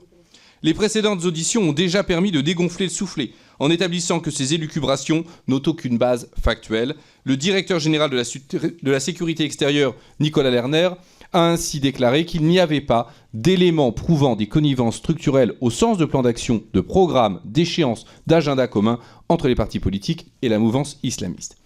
L'absence du moindre fait incriminant étant désormais établie, nos débats de ce jour ont quant à eux la vertu de dissiper certains des présupposés intellectuels qui sous-tendent cette chasse aux sorcières. Car tous ces fantasmes, tantôt le communautarisme, tantôt le séparatisme, tantôt l'entrisme, on ne sait plus trop, reposent sur des idées fausses quant à la réalité du fait religieux autant que du principe de laïcité. C'est sur ce plan que je voudrais vous interroger, Monsieur le Président, en vous demandant donc quelle doit être, selon vous, en République, la place de la religion et son rapport avec le politique, et que pensez-vous de la thèse développée sous diverses nuances d'une certaine gauche néoconservatrice jusqu'à l'extrême droite, selon laquelle la religion musulmane poserait une question spécifique, voire, comme le disent certains idéologues islamophobes, serait incompatible avec la République. Je vous remercie. Merci, Monsieur Lachaud. Simplement pour dire, vous avez pu citer des extraits de compte rendu, je pourrais vous en citer d'autres qui montrent, qui ont été faits quand même par des hauts fonctionnaires qui travaillent chaque jour à la sécurité de notre pays et qui montrent qu'il y a effectivement un risque d'entrisme islamiste dans notre pays et qu'il y a besoin d'une sensibilisation particulière à ce sujet. Monsieur Mélenchon, en réponse à Monsieur Lachaud. Monsieur le Président, vous parlez d'or. Monsieur Hugues Bric, directeur du renseignement de la préfecture de police de Paris, a dit la chose suivante devant vous. En revanche, après avoir dit que l'ultra-gauche, je ne sais plus où on nous classe aujourd'hui, parce que nous sommes passés de gauche à gauche radicale, extrême gauche, suivant les humeurs de ceux qui nous s'adressent à nous dit, l'ultra-gauche est totalement absente lors de ce qu'il appelle les émeutes et les violences urbaines. En revanche, dit-il, une certaine frange de l'ultra-droite négationniste se rapproche par antisémitisme pur, de certains islamistes ou référents religieux islamistes qui tiennent des propos antisémites.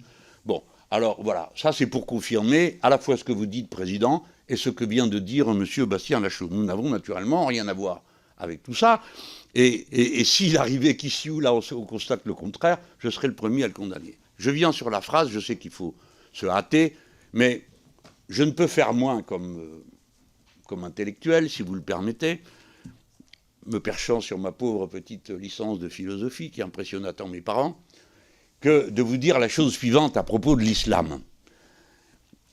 L'islam est une religion et comme toutes les religions, on peut considérer qu'elle pose un problème au pouvoir politique qui veut se tenir à distance d'elle. Nous autres Français, nous avons commencé avec Philippe le Bel. Je ne vous raconterai pas l'histoire, mais le pape Boniface VIII a eu cher à connaître de son opposition au roi de France qui ne voulait pas qu'il se mêle de ses affaires. Dans l'immédiat, je sais que l'esprit des Lumières, la pensée qui a cheminé de la Renaissance jusqu'à la Grande Révolution, doit à l'islam et aux docteurs de la foi islamique. Je pense à Averroès, qui c'est pas son nom, c'est le nom qu'on a latinisé pour éviter d'avoir à citer un arabe dans nos sources. Averroès est le premier qui va dire, et nos intellectuels à nous au Collège de France disent qu'il fait partie des fondateurs des Lumières. À mon avis, c'est un peu exagéré, mais j'ai compris ce qu'il voulait dire. Pourquoi ? Parce qu'Averroès est le premier qui dit, à la consternation des chrétiens d'Occident, qui viennent, étant entrés par les croisades en contact avec les musulmans, ont ramené des sciences qu'on trouve avec sa tête. Les mathématiques, la physique, la chimie sont consternés. Comment peut-il y avoir deux vérités ? L'une qu'enseigne le livre et la religion, et l'autre qu'on trouve avec sa tête.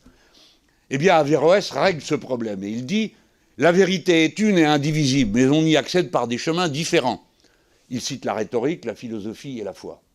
Et Averroès, avec d'autres conséquences, étend son raisonnement. Au départ, il s'agit d'un jugement religieux, ça n'a rien de philosophique, qui va pénétrer, travailler toute la pensée naissante à partir de la Renaissance. Et ce n'était pas un compliment à l'époque de se faire traiter d'avéroïste, parce qu'il y a des écoles musulmanes qu'on dit ce type-là est lui-même un hérétique. C'est dire que dans toutes les religions, il y a beaucoup de discussions.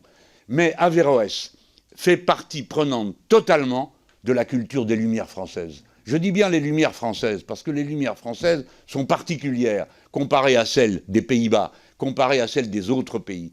Les Lumières françaises ont pu déboucher sur la loi de 1905, qui n'est pas un athéisme d'État. Eh bien, il faut que nous soyons capables, quand on entend tant d'horreur, d'être capables de reconnaître les liens idéologiques qui nous ont bâtis en tant qu'humanité, tels que nous sommes aujourd'hui, tous autant que nous sommes. Voilà pourquoi je ne dirais pas l'islam est incompatible avec la République, parce que si vous allez par ce chemin, bien des choses sont incompatibles avec la République. Mais c'est si on a de la République une vision fermée et non pas la vision de la liberté qu'elle porte. La République, c'est d'abord la liberté et la souveraineté du peuple. Ce seront mes mots pour vous dire, Monsieur le Président, Monsieur le rapporteur, je suis certain que c'est nous tous, les laïcs, qui aurons le dernier mot dans ce pays, comme d'habitude. Merci pour deux questions de collègues, Madame la Présidente Panot, puis Monsieur Saint-Oul. Je vous propose de les faire dans la foulée, qu'on puisse tenir les délais. Merci Madame la Présidente Panot. Merci Monsieur le Président, Monsieur le rapporteur, Monsieur le Président Mélenchon. En 2013, deux figures du Front populaire tunisien qui étaient à la fois vos amis et nos compagnons de route, Chokri Belaïd puis Mohamed Brahmi, ont été assassinés par des islamistes. Vous aviez déclaré alors « Quand les islamistes tuent, ce sont souvent les nôtres qui meurent ».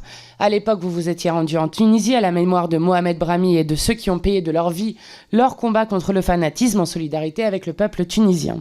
En 2019, alors que vous étiez président du groupe parlementaire Insoumis, je me suis rendu avec Daniel Obono au Rojava pour apporter notre soutien au peuple kurde en première ligne contre Daesh et les milices djihadistes. Leur contribution à ce combat mérite une nouvelle fois d'être saluée.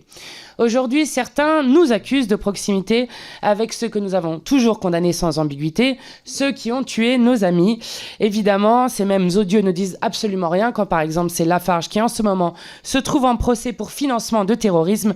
Or, celui qui a mené les négociations entre Lafarge et Daesh est un ancien candidat du Front National. Idéologiquement, tous hiérarchisent les vies humaines et défendent l'inégalité comme principe. Ma question est donc la suivante, au regard de votre engagement auprès de ceux qui sont en première ligne contre les fanatiques partout dans le monde. Quel est selon vous le contenu politique du procès stupide mené contre vous, contre nous, aujourd'hui, alors que l'extrême droite a la faveur des médias de masse ? Merci Madame la Présidente Panot. Monsieur Saint-Oul. Et puis il y aura Madame Tanguy aussi qui veut poser une question. Monsieur Saint-Oul. Merci Monsieur le Président. Monsieur Mélenchon, je vais vous poser une question assez simple en réalité. D'abord rappeler que cette commission d'enquête n'a pas bénéficié des lumières de tous les savants les plus autorisés en réalité sur la question de la représentation politique des musulmans. Je note les absences de chercheurs très reconnus dans leur domaine, Franck Frégosi, Margot Dazet, Awa Seniger, qui sont des personnalités qui pourtant font autorité. L'une d'elles, que j'ai citée, Madame Dazet, dans son travail de thèse, caractérise la position de l'UOIF, l'une des principales organisations des musulmans de France, selon trois traits: la loyauté nationale, la déférence politique et la discrétion religieuse. Alors, comme notre rapporteur a évoqué tout à l'heure la question de l'islamophobie, de l'usage du mot islamophobie, est-ce que vous diriez que cette caractérisation par la loyauté nationale, la déférence politique, la discrétion religieuse est un point de vue scientifique ou une manifestation d'islamo-gauchisme? Et quel est le sens que vous donneriez éventuellement à ce mot? Merci, Monsieur Saint-Toul. Madame Tanguy. Merci, Monsieur le Président. Monsieur Mélenchon, j'ai une question très simple. Que faisait le député de la France Insoumise, Thomas Porte, le 6 octobre 2023, soit la veille des massacres menés par le Hamas contre des civils israéliens en Égypte, aux côtés de Abou Ami Elewa, qui dirige une association française humanitaire, héritière du comité de bienfaisance et de secours aux Palestiniens, jugé proche des frères musulmans par les services de renseignement français et visé par une enquête du parquet national antiterroriste pour ses liens présumés avec le Hamas. Alors, que faisait votre député en réunion avec cet homme à la frontière de Gaza, à 2 km du lieu où ont lieu le lendemain ces actes terroristes d'une ampleur et d'une brutalité sans précédent? Monsieur Mélenchon, cautionnez-vous la proximité de votre député, comme celle d'autres cités par ma collègue Prisca Thévenot et certains de vos militants, avec l'islamisme politique et à travers leur lien avec l'organisation des frères musulmans, leur volonté de pénétrer le champ politique français? Merci. Merci, chers collègues. Juste pour vous dire que dans les noms que vous avez cités, chers collègues Saint-Toul, nous avions contacté 2 des chercheurs que vous indiquiez, M. Frégori et M. Séniquet, voilà, pour vous dire, et qu'ils n'ont pas donné suite à notre contact. Voilà. Donc, Monsieur Mélenchon, vous, en réponse aux 3 collègues qui vous ont posé des questions. Je vais m'efforcer d'être aussi succinct que possible.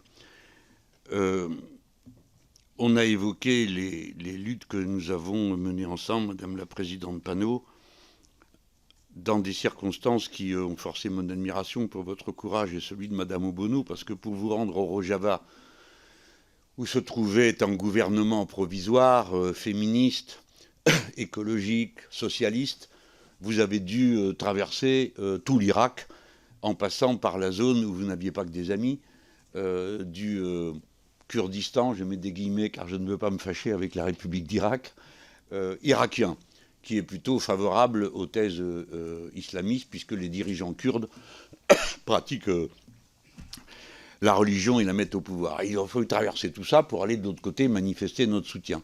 Je demande qu'on nous entende parce que nous sommes capables de ça. Et je ne sais pas si vous avez beaucoup de partis politiques qui peuvent établir la même liste que nous d'actes qui ont été accomplis de cette ampleur et de cette vigueur. De même, je me trouvais aux côtés de la famille de Choukri Belhaïd en Tunisie, 48 heures après qu'il ait été assassiné. Et quand je suis venu, le sang était encore là, ainsi que les fleurs dans le village, dans cette partie de la cité. Nous sommes partis en cortège manifester. Je suis retourné pour les 40 jours, à la fin des 40 jours de deuil de Mohamed Brahmi, autre dirigeant du Front populaire tunisien. Et je l'ai fait cette fois-là sur la recommandation de bien des gens, entouré d'un service d'ordre qui est exceptionnel et rarissime de ma part, français, de police française, parce qu'on pensait qu'un Français venant défendre une position pareille n'était pas en sécurité pour cette célébration. Je ne mets pas en avant mon courage, parce que dans cette situation, c'était simple, je me sentais sous la protection des Tunisiens eux-mêmes.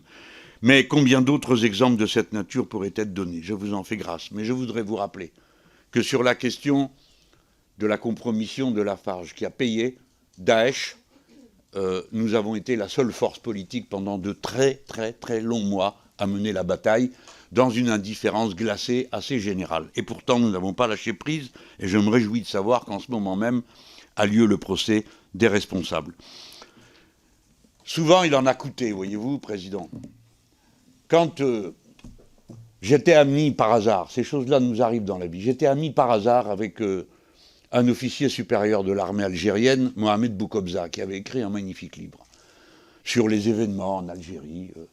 Et je me suis trouvé là-bas quelques jours avant, quelques semaines avant les élections. Et nous avions sympathisé tous les deux. Bon, c'était un militaire et un intellectuel, et bon, on n'était pas exactement sur les mêmes positions politiques. Mohamed Boukobza a été égorgé sur le pas de sa porte, ayant sa fille à la main. Et j'en ai conçu une colère terrible qui ne m'a toujours pas lâché contre la lâcheté d'un tel attentat, qui a résonné en moi lorsque Paty a été assassiné, et ainsi de suite. Chaque fois, je retrouve cette même rage contre cette manière de se comporter, cette barbarie absolue. Mais voyez-vous, quand a été signé un accord sous l'autorité des autorités religieuses catholiques, qui ont fait leur travail, je ne leur reproche pas, à Sant'Egidio, ça s'appelait les accords de Rome, auxquels une série de forces politiques plus ou moins importantes de l'Algérie avaient cru bon d'apporter leur signature. Et je pense en particulier à quelqu'un qui a été un ami et pour qui j'ai eu beaucoup d'admiration également, Hossein Ait Ahmed, qui a été le fondateur des forces socialistes, du Front socialiste en Algérie. Hossein a signé. Et je lui ai dit que moi, jamais je signe quoi que ce soit avec des fascistes et avec des égorgeurs. Et nous nous sommes fâchés alors que nous étions amis et que je l'admirais, et que je l'admire toujours. Et nous ne nous sommes plus jamais parlé, hélas pour moi. Parce que jamais je n'ai approuvé, si peu que ce soit, la moindre compromission ni la moindre concession dans une lutte où, comme l'a dit la présidente, quand ils tuent, c'est souvent nous. Mais pas que nous, en tant que militants politiques. Ce sont des musulmans qui sont assassinés. À Nice, il y a des musulmans parmi les morts en nombre qui étaient là parmi tous les autres. Je ne sais pas s'il y en avait au Bataclan, mais je peux vous dire que chaque fois qu'une bombe explose dans tel ou tel pays, c'est souvent des musulmans qui sont les premiers à mourir. Dès lors, la haine que je porte à ces assassins, elle n'est pas sur une base religieuse et elle ne trie pas dans les victimes. Je voulais le dire. Alors, madame, après, je trouve votre question, madame Tanguy, bien sûr, vous me la posez, je le comprends, mais franchement, on peut faire mieux, quoi. Monsieur Porte se trouvait là-bas, vous dites à la frontière. Ben oui, il était à la frontière, il avait l'intention de la passer. Donc, il était là-bas pour passer la frontière. C'était 2 jours avant l'abominable crime du 7 octobre, les abominables crimes du 7 octobre. J'espère que vous ne sous-entendez pas qu'il était au courant ou qu'il venait pour les présider. Non. Il se trouvait là, que voulez-vous, ça arrive qu'on se trouve à côté d'un endroit où il se passe des choses épouvantables. J'étais dans Paris à l'heure des assassinats du Bataclan. Je n'ai rien pu faire d'autre que ce qu'a fait tout le monde, c'est-à-dire avoir peur et pleurer beaucoup. Ben là, c'est pareil. Alors le type qui est à côté de lui est monsieur machin, monsieur Bidule, bon, très bien. Si c'est un personnage qui n'est pas fréquentable, ne le fréquentons pas. Mais à l'époque, Thomas n'en sait rien du tout. Il y a un type qui est à côté de lui qui lui dit qu'il va l'aider à passer la frontière. Voilà tout. Alors il peut se trouver qu'à certains moments, on se trouve à côté de gens qu'on n'a pas envie de fréquenter. Je pense que c'était le cas. De même, me suis trouvé, moi, des fois, dans des manifestations avec des huluberlus. Et pas seulement, je ne parle pas seulement de questions religieuses, je dis des huluberlus au sens le plus radical du terme, portant des pancartes étranges. Franchement, vous n'avez jamais été dans cette situation, vous ? Ben, vous êtes bien embêtés. Voilà. Mais si, il y en a qui manifestent. Attends, regarde le mariage pour tous, ils y étaient tous. Et là, vous étiez tous avec des islamistes, ça vous a pas dérangé.